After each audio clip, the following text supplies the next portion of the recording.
दुनिया के बड़े रेल नेटवर्कों में एक भारतीय रेलवे नया कीर्तिमान स्थापित करने की रेस में शामिल हो गया है। खास बात तो यह है कि इस कीर्तिमान को अभी कुछ चुनिंदा देशों ने ही हासिल कर पाया है।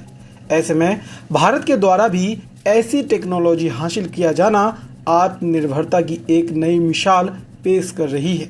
भारतीय रेलवे तेजी से देश में ट्रेनों के आधुनिकीकरण पर काम कर रहा है। इसी कड़ी में भारतीय रेलवे पारंपरिक डीजल और इलेक्ट्रिक इंजनों से एक कदम आगे बढ़कर देश में हाइड्रोजन ट्रेन को शुरू करने वाला है।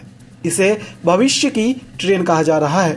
इस ट्रेन की खास बात तो यह है कि इसको चलाने के लिए डीजल और कोयले की जरूरत नहीं होगी। इस ट्रेन में हाइड्रोजन का उपयोग ईंधन के रूप में किया जाएगा।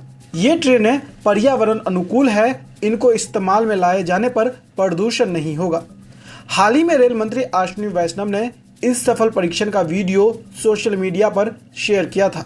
उन्होंने वीडियो पोस्ट करते हुए लिखा, भारत वर्तमान में 1200 HP हाइड्रोजन से चलने वाली ट्रेन विकसित कर रहा है, जो देश को हाइड्रोजन ट्रेन तकनीक में वैश्विक अग्रणी देशों में शामिल कर देगा।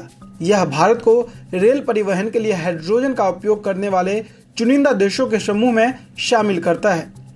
बता दें कि हाइड्रोजन से चलने वाली ट्रेनें न तो डीजल और न ही बिजली की सप्लाई लाइन पर निर्भर रहती है। सवाल ये कि आखिर ये ट्रेन चलेगी कैसे। दरअसल यह तकनीक हाइड्रोजन फ्यूल सेल सिस्टम पर काम करती है। ट्रेन इंजन में लगे टैंक में हाइड्रोजन गैस भरी रहती है, वही ऑक्सीजन को हवा के माध्यम से ली जाती है। जब दोनों आपस में मिलते हैं तो एक रासायनिक क्रिया की शुरुआत होती है।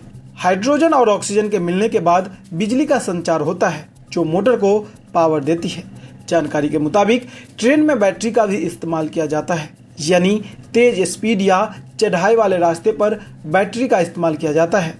इस तकनीक का सबसे बड़ा फायदा पर्यावरण को है। हाइड्रोजन ट्रेन से कार्बन डाइऑक्साइड या जहरीली गैस नहीं निकलती, जिससे पर्यावरण को कोई नुकसान नहीं होता।